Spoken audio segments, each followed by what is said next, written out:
러시아는 유럽과 아시아에 걸쳐 있는 광활한 영토를 가진 국가로 눈을 사로잡는 건축물과 인상적인 명소, 그리고 웅장한 자연 경관으로 잘 알려져 있습니다. 이 나라는 그 매력으로 많은 여행자들의 마음을 사로잡습니다.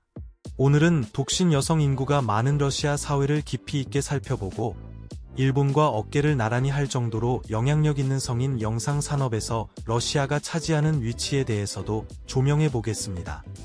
신비롭고 매혹적인 러시아의 이면을 함께 들여다보며 흥미로운 사실들을 알아보겠습니다. 그럼 시작해 볼까요? 14. 러시아와 성인 산업의 어두운 그림자. 러시아는 광활한 영토와 풍부한 문화적 유산을 지닌 나라로 약 1억 4,300만 명의 인구를 보유해 세계에서 인구수로는 9번째를 차지하고 있습니다. 이들 중에는 193개 민족이 함께 살아가며 그중 약 81%는 동슬라브계 러시아인이며 나머지 19%는 타타르족, 우크라이나인, 바슈키르족, 추바시족 등의 소수 민족이 포함됩니다. 러시아 여성들은 유전적 다양성과 기후, 그리고 민족 간 혼합의 영향으로 독특한 아름다움을 지니고 있으며 슬라브와 몽골 특성이 어우러진 외모는 오랫동안 예술계에 영감을 주었습니다. 이들은 지적인 면모와 신체적 매력을 동시에 갖춘 존재로 국제적으로도 많은 관심을 받고 있습니다. 특히 교육 면에서는 여성들의 학력이 남성보다 높게 나타나며 약 37만 명 이상 더 많은 여성이 고등교육을 이수한 것으로 조사됩니다. 이러한 성비와 학력 불균형은 국제 결혼이나 데이팅 산업의 성장으로 이어졌고 세계 각지의 부유한 남성들이 러시아 여성에게 큰 관심을 보이게 되었습니다. 하지만 이와 동시에 심각한 문제가 나타나고 있습니다. 인신매매는 여전히 러시아에서 여성과 소녀들에게 큰 위협이며 많은 경우 고용, 교육, 결혼이라는 허위 약속으로 유인되어 폭력과 협박에 시달리는 실정입니다. 특히 강제 포르노 출연은 이들이 겪는 가장 심각한 착취 유형 중 하나로 자율성과 존엄성을 박탈당한 채 범죄 조직에 갇혀 살아가게 됩니다. 러시아의 성인 영상 산업은 엄격한 법적 규제와 보수적인 사회 분위기로 인해 대부분 지하에서 운영되고 있습니다. 러시아 정교회와 사회 전반의 강한 문화적 반대는 이 산업을 범죄 및 도덕적 타락과 연결시키며 출연자들은 매우 취약한 상황에 놓이게 됩니다. 실제로 레바다 센터의 조사에 따르면 러시아인의 80%가 포르노그래피에 부정적인 입장을 가지고 있다고 합니다. 인터넷과 SNS의 발달은 착취 근절을 위한 노력을 더욱 복잡하게 만들고 있으며 러시아 내성인 콘텐츠 제작에 참여하는 여성들의 삶은 여전히 위험에 노출되어 있습니다. 여러분은 러시아의 문화적 시선과 법적 제재가 여성들의 현실에 어떤 영향을 미친다고 생각하시나요? 여러분의 생각을 아래 댓글로 들려주세요. 13. 출산 장려를 위한 임신의 날. 혹시 러시아의 임신을 장려하기 위한 공식 휴일이 있다는 사실 알고 계셨나요? 2005년부터 올리아노프스크 지역에서는 매년 9월 12일을 임신의 날, Day of Conception로 지정해 운영하고 있습니다. 이 날은 부부가 자녀를 갖기 위해 시간을 보내는 특별한 날로 아이가 정확히 9개월 후인 6월 12일에 태어나면 정부로부터 상장과 함께 현금, 자동차, 세탁기, 텔레비전 같은 다양한 보상을 받을 수 있습니다. 이러한 국가적 캠페인은 러시아가 직면한 심각한 인구 감소 문제를 반영합니다. 2024년 기준 러시아의 인구는 약 1억 4,300만 명으로 집계되었으며 이는 1991년에 약 1억 4,900만 명에서 감소한 수치입니다. 최근 몇 년 동안 출생률보다 사망률이 거의 2배에 달하는 상황이 이어지고 있으며 국가의 인구 구조는 점점 더 불안정해지고 있습니다. 이로 인해 러시아는 이민자 유존도를 높이고 있으며 일부 인구 전문가들은 현재 인구 상황이 1990년대보다도 더 심각하다고 평가합니다. 유엔은 지금과 같은 추세가 지속될 경우 향후 50년 내 러시아 인구가 1억 2천만 명 수준으로 줄어들 수 있다고 경고하고 있습니다. 이에 따라 러시아 정부는 임신의 날과 같은 다양한 출산 장려 정책을 적극 추진하고 있으며 지역 사회의 참여 또한 매우 활발합니다. 실제로 올리아노프스크 지역에서는 여름철 출생률이 타 지역보다 꾸준히 높은 것으로 나타나 이러한 독특한 캠페인의 효과를 보여주고 있습니다. 러시아인의 감정 표현 방식과 문화적 특성을 알아보기 전에 저희 채널을 구독하시면 앞으로 더 흥미롭고 깊이 있는 콘텐츠로 찾아뵙겠습니다. 단 10초면 됩니다. 함께해 주시겠어요?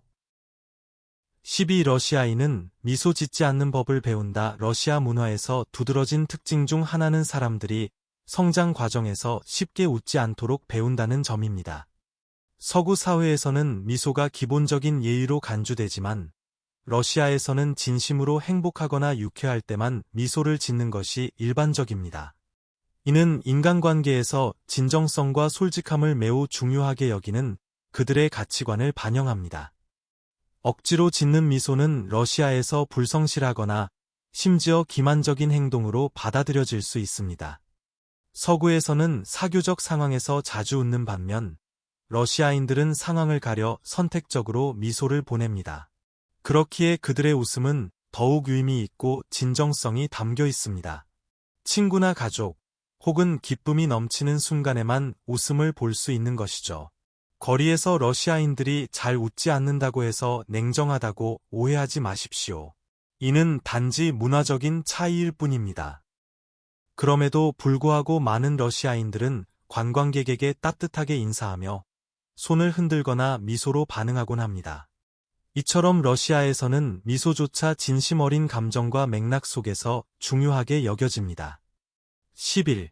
보드카는 단순한 술이 아니다. 보드카는 러시아인의 삶에서 단순한 음료 이상의 의미를 지닙니다. 그것은 오랜 전통과 사회적 의례를 담고 있는 문화의 핵심입니다. 보드카는 러시아어로 물과 연관된 단어로 이 술이 러시아에서 얼마나 중요한지를 상징적으로 보여줍니다. 하지만 최근 러시아의 음주 문화는 변화의 물결을 타고 있습니다. 경제적 요인, 새로운 법률, 그리고 달라진 사회적 인식으로 인해 사람들은 점차 맥주나 보다 순한 음료를 선택하고 있습니다. 이는 전 세계적인 절제와 건강 중심의 흐름과 맞닿아 있습니다. 흥미롭게도 러시아에서는 2013년까지도 맥주가 공식적으로는 알코올로 분류되지 않았습니다. 현재 러시아인은 연평균 약 18리터의 알코올을 소비하며 이는 권장 안전 기준의 2배에 해당하는 양입니다. 과도한 음주는 해마다 약 50만 명의 생명에 영향을 미치고 있으며 인구의 약 4분의 1이 55세 이전에 사망하는 충격적인 수치의 배경이 되고 있습니다. 전통과 현대적 가치 사이에서 균형을 잡아가고 있는 러시아 사회는 여전히 알코올을 문화 정체성의 중요한 일부로 간주합니다. 그럼에도 불구하고 러시아의 활기찬 스포츠 문화가 여전히 강세를 보이고 있다는 점은 인상적입니다. 이는 이 나라가 가진 풍부하고 독창적인 문화유산을 반영하는 생생한 활동 중 하나입니다. 10. 스포츠 러시아는 세계에서 가장 이색적이고 짜릿한 스포츠 문화를 자랑합니다. 모스크바에서는 헬리콥터 골프라는 독특한 경기를 볼 수 있는데 그 장면은 그야말로 경이롭습니다. 상상해 보십시오. 3명의 선수들이 각각 길이 16피트, 무게 10파운드에 달하는 막대기를 들고 지름 3피트짜리 거대한 공을 눈 덮인 지면 위로 굴리기 위해 헬리콥터에서 13피트 높이에서 시도하는 모습입니다. 선수들은 헬리콥터 로터에서 발생하는 강한 바람을 이겨내며 단순히 승리를 넘어서 생존을 위해서도 경쟁합니다. 경기에서 사용되는 헬리콥터 한 대를 장식하는 데만 $5,000가 들며 이로 인해 혼란 속에서도 일종의 호화로움이 더해집니다. 다음은 레그볼이라는 경기입니다. 러시아에서 유래한 이 격렬한 스포츠는 농구, 레슬링, 럭비의 요소가 뒤섞여 있습니다. 팀은 7명으로 구성되며 공을 골대에 넣는 것이 목표지만 드리블은 금지되어 있고 레슬링 기술과 강력한 태클만이 허용됩니다. 레그볼은 강한 체력과 공격성이 요구되며 전 UFC 챔피언 하빕 누르마고메도프 같은 유명 선수들도 이 종목에 주목했습니다. 또 다른 전통 스포츠인 고라드키는 말뚝 던지기와 보체의 조합처럼 보입니다. 참가자들은 굵은 막대를 던져 특정 구역 내에 놓인 원통형 말뚝들, 일명 도시를 쓰러뜨려야 합니다. 다양한 형태로 배치된 말뚝은 난이도를 높이는 요소입니다. 수백 년 동안 수많은 러시아 명사들이 즐겨온 이 스포츠는 러시아의 풍부한 문화적 유산을 반영하며 국민의 독특한 여가 문화를 보여주는 생생한 예라 할 수 있습니다. 고래뼈 골목 러시아에는 고래뼈 골목이라 불리는 신비로운 장소가 있습니다. 이곳은 베링해에 위치한 에뜨그란 섬의 북쪽 해안에 자리하고 있으며 1976년 소련 고고학자들이 처음 발견했습니다. 고래뼈 골목은 고래의 두개골과 뼈들이 정밀하게 정렬된 형태로 남아있는데 이 배열은 최대 600년 전의 것으로 추정됩니다. 해골 외에도 약 500m 길이와 50m 폭에 걸쳐 고래 고기를 저장하기 위한 구조물도 함께 발견되어 이 지역을 더욱 기이하면서도 인상 깊게 만듭니다. 에뜨그란 섬에서는 사람의 유골도 출토되었지만 그들이 속했던 부족은 아직 밝혀지지 않았습니다. 다만 시베리아 원주민 집단인 유픽족일 가능성이 높은 것으로 보고 있습니다. 이들은 극심한 식량 부족을 극복하기 위해 고래 사냥을 시작한 것으로 보이며 이후 이 지역은 고래를 잡고 가공하는 중심지로 발전했습니다. 또 다른 학설에 따르면 이 장소는 여러 부족들이 모여 음식을 나누고 갈등을 조정하며 평화를 도모하던 공간이었을 수 있다는 주장도 있습니다. 여러 차례에 걸친 조사에도 불구하고 러시아 당국이나 국제고고학계는 어느 가설에도 명확한 근거를 제시하지 못하고 있습니다. 이렇듯 풀리지 않은 수수께끼는 고래뼈 골목을 세계인의 관심을 끄는 관광 명소로 만들었고 오늘날에도 많은 이들이 이 독특한 유산을 직접 탐험하고 해석하기 위해 이곳을 찾고 있습니다. 8행성을 초월한 나라 러시아, 정식 명칭으로 러시아 연방은 그 면적이 무려 1700만 평방킬로미터에 달해 지구상에서 가장 넓은 국가입니다. 이는 지구 전체 육지 면적의 약 9분의 1을 차지하며 베트남의 약 10배 크기이고 심지어 예수행성 명왕성보다도 더 넓습니다. 이처럼 방대한 영토를 지녔음에도 불구하고 러시아 땅의 70% 이상은 눈과 얼음으로 덮여 있습니다. 러시아는 북아시아와 유럽에 걸쳐 있으며 총 40개 지역에 그 국토가 분포합니다. 혹독한 시베리아를 제외하더라도 남은 지역만으로도 약 400만 평방킬로미터에 이르며 이는 유럽 대륙의 상당 부분에 해당합니다. 수도 모스크바는 이 광활한 국가의 중심에 위치하며 러시아는 무려 14개국과 국경을 접하고 있습니다. 남부 지역에서는 여름철에 습한 기후를 경험하지만 러시아 전역에 걸쳐 열대 기후는 존재하지 않습니다. 이 나라는 유럽에서 아시아에 이르는 세계 최대 규모의 생물 군계를 보유하고 있어 그 자연적 범위와 다양성은 실로 경이롭습니다. 7. 바이칼 호수와 캄차카 반도 러시아를 떠올릴 때 광대한 자작나무 숲과 유네스코가 인정한 놀라운 자연유산들이 먼저 생각날 것입니다. 이들 보물 중 가장 상징적인 것 중 하나는 세계에서 가장 오래되고 깊은 담수호인 바이칼 호수입니다. 이 호수는 해발 약 1600피트 깊이까지 뻗어 있으며 약 2500만 년의 역사를 지녔습니다. 바이칼 호수는 세계 얼지 않은 담수의 약 20%를 보유하고 있어 단순한 경이로움을 넘어선 과학적 가치도 지니고 있습니다. 이 호수의 생태계에는 2500종이 넘는 식물과 동물이 서식하고 있으며 그중 많은 종은 지구상 다른 어떤 곳에서도 찾아볼 수 없는 고유종입니다. 바이칼 호수는 기후변화와 생물 진화 과정을 연구하는데 중요한 자연 실험실로 여겨지고 있습니다.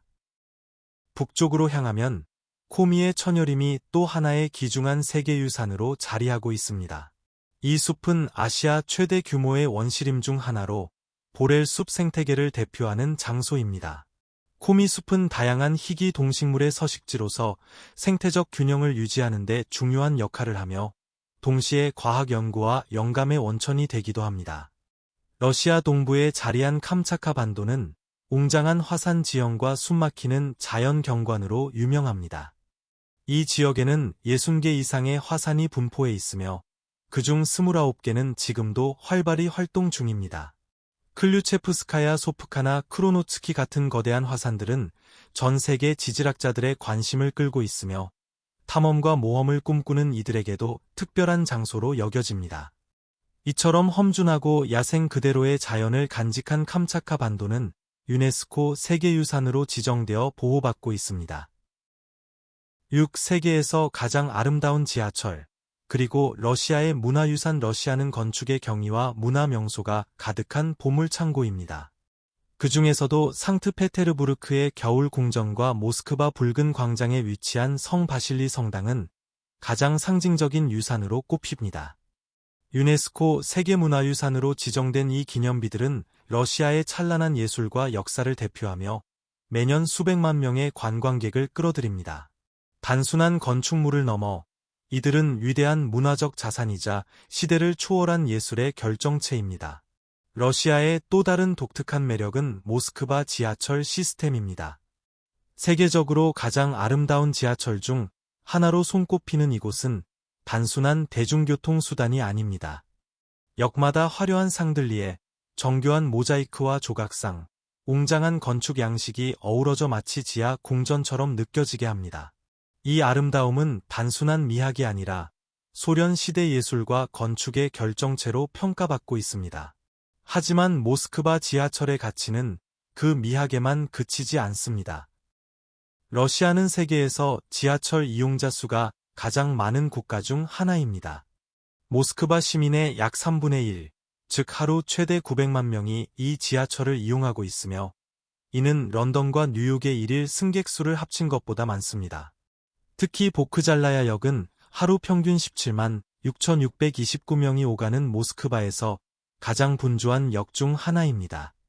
이처럼 모스크바 지하철은 러시아의 건축적 위대함과 함께 그 일상과 삶의 중심이기도 합니다. 그리고 이제 우리는 또 다른 특별한 지역, 카렐리아로 향합니다. 카렐리아 공화국 국경의 역사, 민족의 선택 러시아에는 정치적, 역사적으로 독특한 위치를 가진 지역들이 많습니다. 그 중 하나가 바로 카렐리아 공화국입니다. 북서 러시아에 위치한 이 지역은 수세기 동안 변화무쌍한 국경의 역사를 거쳐왔습니다. 카렐리아의 이야기는 18세기 스웨덴의 지배 아래에서 시작됩니다. 그러나 대북전쟁에서 스웨덴이 패배하면서 1721년 니스타드 조약을 통해 이 지역은 러시아 제국에 양도됩니다. 이후 1917년 핀란드가 독립을 선언하며 카렐리아를 자국 영토로 주장했고 이 상태는 수십 년간 국제적으로 인정되었습니다. 하지만 1940년 겨울 전쟁 후 핀란드는 카렐리아를 소련에 양도해야 했고 이로 인해 많은 카렐리아 주민들이 피난길에 올라야 했습니다. 1991년 소련 붕괴 이후 카렐리아는 세 가지 선택지를 마주하게 됩니다. 독립국가가 될 것인지, 핀란드로 재합류할 것인지, 아니면 러시아 연방에 남을 것인지. 결국 카렐리아는 러시아 연방 내 공화국으로 남기를 선택합니다. 오늘날까지도 핀란드는 카렐리아를 자국의 역사적 영토로 인식하지만 러시아의 주권에 대해 공식적으로 이의를 제기하지는 않고 있습니다. 이처럼 카렐리아는 단순한 지역을 넘어 유럽과 러시아 사이의 역사와 민족 정체성이 교차하는 공간입니다. 오이мя콘 러시아 사하 공화국의 오이мя콘스키 지역에 자리한 오이мя콘은 세계에서 가장 혹독한 추위에 맞서는 마을입니다. 해발 약 2,500피트에 위치하며 약 500명의 강인한 주민들이 이 극한 환경 속에서 살아가고 있습니다. 1월 평균 기온은 영하 50도에 달하며 연평균 기온도 영하 1.5도입니다. 역사상 가장 낮은 기온은 1933년 2월 6일에 기록된 영하 67.7도였습니다. 이 얼음의 왕국에서는 추위가 바늘처럼 몸을 찌르고 손발이 순식간에 마비되며 침조차도 공기 중에서 얼어붙습니다. 비행기는 착륙할 수 없고 다른 도시까지 자동차로 이동하려면 이틀이나 걸립니다. 주민들은 거센 바람과 눈보라 속에서도 굴하지 않고 살아가며 대부분 야외 화장실을 사용하고 실내 배관은 얼어붙기 때문에 사용이 어렵습니다. 차량은 멈추면 고장나기 때문에 차고 안에서 계속 시동을 걸어둬야 하고 식량 공급도 매우 제한적입니다. 농작물 재배는 얼어붙은 땅 때문에 거의 불가능하며 주민들은 짧은 여름철을 이용해 소량의 채소를 기르고 말고기, 차가운 생선, 동물의 젖 등을 통해 생계를 유지합니다. 이 지역의 독특한 식문화로는 말의 피, 냉동 생선 조각, 파스타가 있습니다. 겨울에 혹하는 배터리를 빠르게 소모시키고 금속을 자동차 외부에 붙게 만들며 발전소의 운영에도 큰 도전을 줍니다.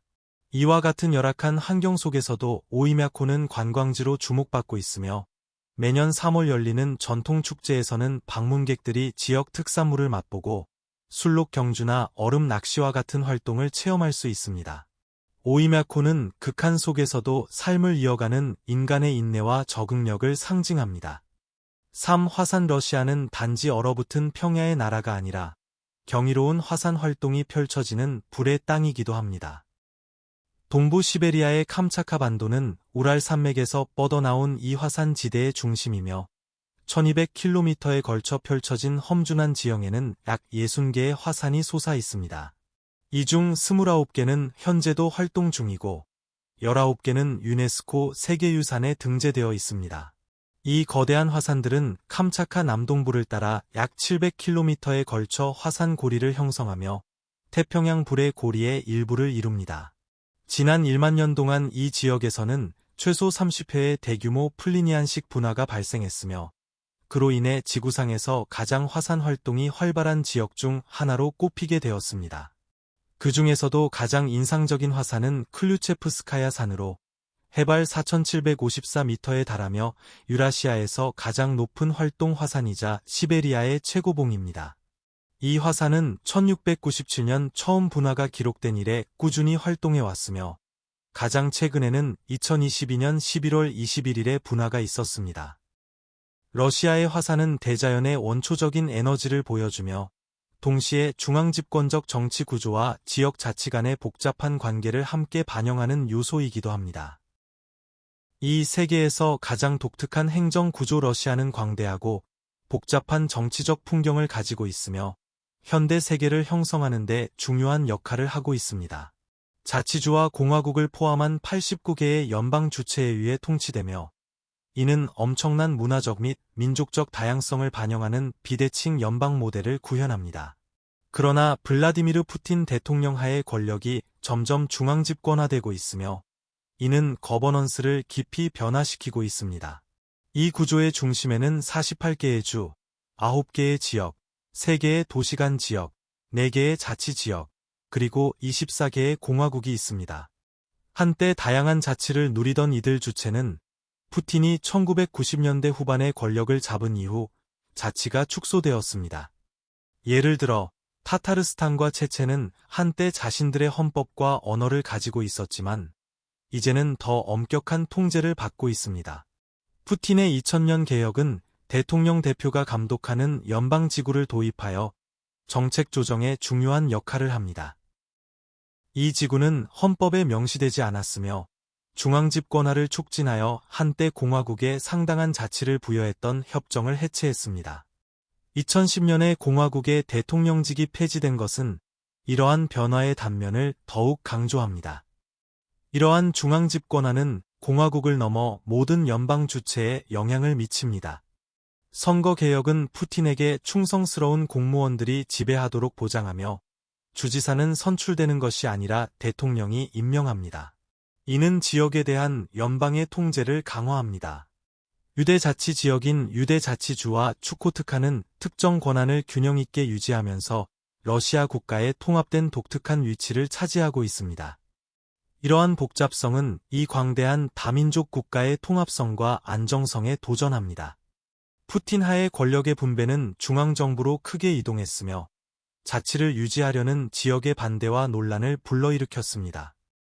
중앙 권위와 지역 자치의 균형을 유지하는 것은 세계에서 가장 큰 나라를 관리하는 데 있어 중요한 문제로 남아 있으며 광활한 영토, 환경적 다양성, 그리고 풍부한 문화 유산으로 유명합니다. 1. 핵무기 세계에서 가장 큰 핵무기 재고를 관리하는 도전 외에도 오늘은 러시아의 차지입니다. 러시아가 벨라루스에 전술 핵무기를 배치하겠다는 최근 발표는 국제 군사 전문가들을 놀라게 했습니다. 새로운 핵무기 개발 경쟁이 임박한 것으로 보입니다. 2024년 현재 모스크바는 전 세계에서 가장 큰 핵탄두 재고를 보유하고 있으며 약 5,889개의 핵탄두가 있습니다. 미국은 그 뒤를 이어 5,428개의 핵탄두를 보유하고 있습니다. 러시아는 또한 육상에 812개의 탄도미사일, 잠수함에서 발사되는 576개의 탄도미사일, 그리고 중폭격기 기지에서 약 200개의 미사일을 보유하고 있습니다. 미국과 러시아가 세계의 핵무기의 90%를 소유하고 있는 만큼 이 두 나라 간의 전면적인 핵전쟁은 3억 6천만 명 이상이 직접 사망하고 50억 명이 간접적으로 사망할 수 있는 시나리오입니다. 이는 아무도 원하지 않는 상황입니다. 그러나 현재 모스크바 정부의 행동을 고려할 때 많은 사람들은 잠재적인 미래의 핵 갈등에 대해 우려하고 있습니다. 특히 2023년 10월 20일에 푸틴 대통령이 러시아가 핵무기 감축 조약에 참여하라고 지시한 사건이 중요했습니다. 그는 워싱턴 정부나 나토가 러시아의 핵시설을 검사하는 것을 허용하지 않겠다고 선언했으며 러시아가 어떤 생존 위협을 느낄 경우 핵무기를 사용할 수 있다고 주장했습니다. 이러한 행동의 결과는 인류 역사상 전례 없는 것이 될 것입니다. 오늘의 영상이 마음에 드셨다면 좋아요 버튼을 눌러주시고 채널을 구독하는 것도 잊지 마세요. 여러분의 지원은 저희에게 큰 의미가 있습니다. 지금 화면에 나타나는 영상을 클릭해보세요. 이 콘텐츠를 정말 좋아하실 거라고 확신합니다. 다음에 저희 채널에서 다루었으면 하는 나라에 대한 댓글도 남겨주세요. 시청해주셔서 정말 감사합니다. 다음 영상에서 뵙겠습니다.